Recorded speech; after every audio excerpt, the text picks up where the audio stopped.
So, in the next example, we've got the lengths of leaves can be approximated by the normal distribution, given that 15% have lengths above 12.7 centimetres and 8% have lengths less than 8.2 centimetres. Calculate the mean and standard deviation of the whole population of leaves. So in a minute we'll go through this question. In this question you basically got to work backwards. The first thing to do is just say that x follows a normal distribution. The mean you don't know, so that'll be mu. The variance we don't know, that'll be sigma squared. But what we do know is that 15% have lengths above 12.7. So the probability that x is greater than 12.7 is 0.15. That's the first statement we know. I'm going to have that on the left hand side of the page. We also have 8% have lengths less than 8.2. So the probability that x is less than 8.2 is 0.08. And what I'm going to do is now run these two things sort of side by side down here. First off, it's better if this is a less than rather than a greater than, because the tables are less than. So if I change that to a less than sign in there, instead of being 0.15, it'll be 0.85. That's just 1 minus the 0.15. If I've got less thans, I can go straight into my phi notation. Phi of my x number, take away my mean, over my standard deviation, equals my probability.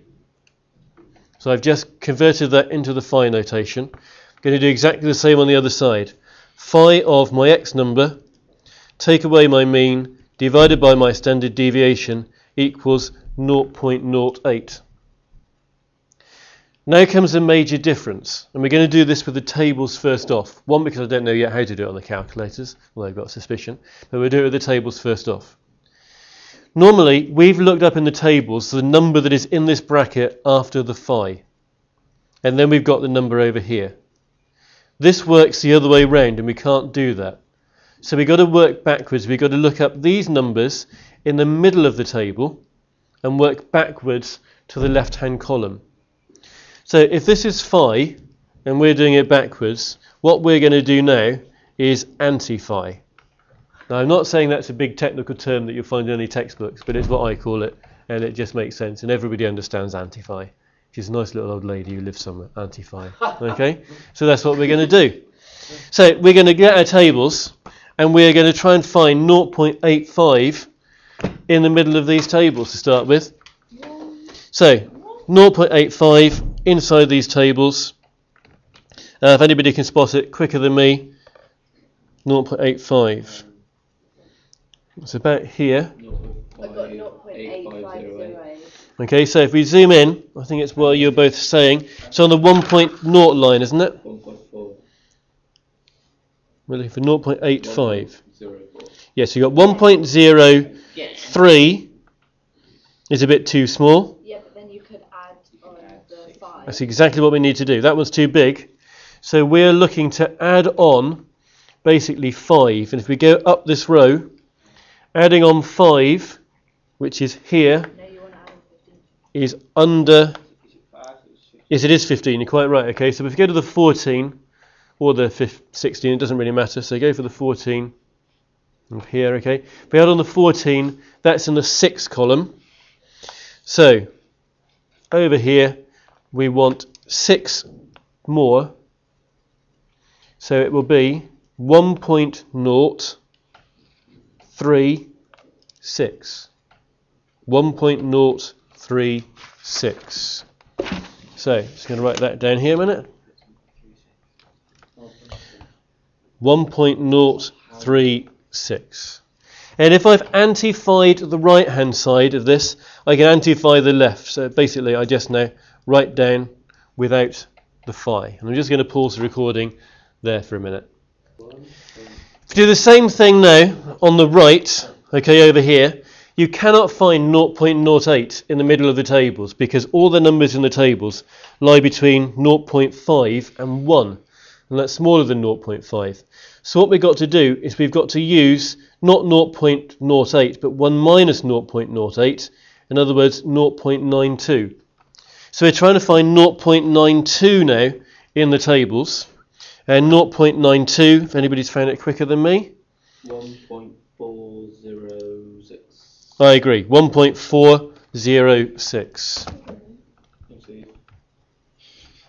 Okay, but I'm not just going to have 1.406 written down there, because I did this 1 minus thing up here with my sort of phi number, my probability number. What do I need to do with this number? Minus it. Yeah, put a minus in front of it, okay? So because I did this 1 minus with the probabilities, I need a minus sign here. So I've antified the right-hand side, and now I'm going to antify the left-hand side just by writing the left-hand side out without the phi in the brackets. So I've now got these two simultaneous equations, which I'm going to be solving. So the first thing I would do is just write them out without the dividing. So I'd move the sigmas onto the right-hand side of each.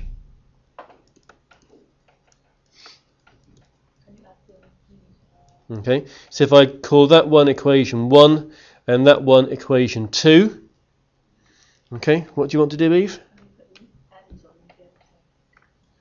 You could put the mu's on the other side if you wanted to. It doesn't actually help mathematically. It might look a bit nicer. Yeah, okay. Well, we'll do that if you want then, okay.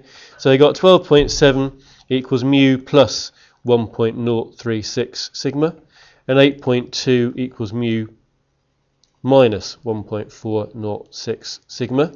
So I've still got equation 1 here and equation 2 here. Different versions, so I'll call it 1a and 2a. Okay, so now what should we do?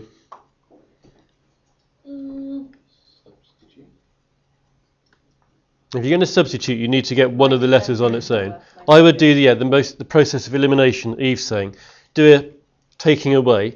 This one's got a bigger number here than this one, so I think I would do equation 1a take away equation 2a. So I'm going to do 12.7 take away 8.2, which is 4.5. Then I come to my equals bit. Mu minus mu is nothing, so they disappear, which is excellent. Then I'm going to do 1.036 sigma minus 1.406 sigma. Okay, so just be careful with the signs. You're taking away a negative here, so end up adding those together, and you're getting 2.442 sigma. Okay, so that's on screen again there. So I've got 4.5 equals 2.442 sigma. Now, if I divide the 4.5 by the 2.442, I will get my value of sigma. And hopefully that's 1.8 something. 1.8428 I've got here. Now the question was asking for the mean and the standard deviation, that's fine. If it was asking for the variance in the question, we would then have to go and square that. So now we need to go and find mu, the mean. Okay, now we know this is the value of sigma. To find mu, you can use either of these equations. Doesn't really matter which. Might as well use the first one here. So equation 1a, which was 12.7 equals mu plus 1.036 times sigma. And here I can substitute my sigma in, and I can shift this product over the other side where it becomes a negative, and I can get my value for mu. Okay, so those of you here can do that. I got an answer written down of 3.4. Anybody agree with that one? You haven't even done it yet, Eve Tash. Okay, so 3.4 I think is what you should get for that one. So there's a question. Working backwards, I'm going to call that working backwards, going from the middle of the table to the edge, anti-fying. And I'm going to hope in a minute we can work out how to do that on the graphics calculator and then show you how to do that on screen too.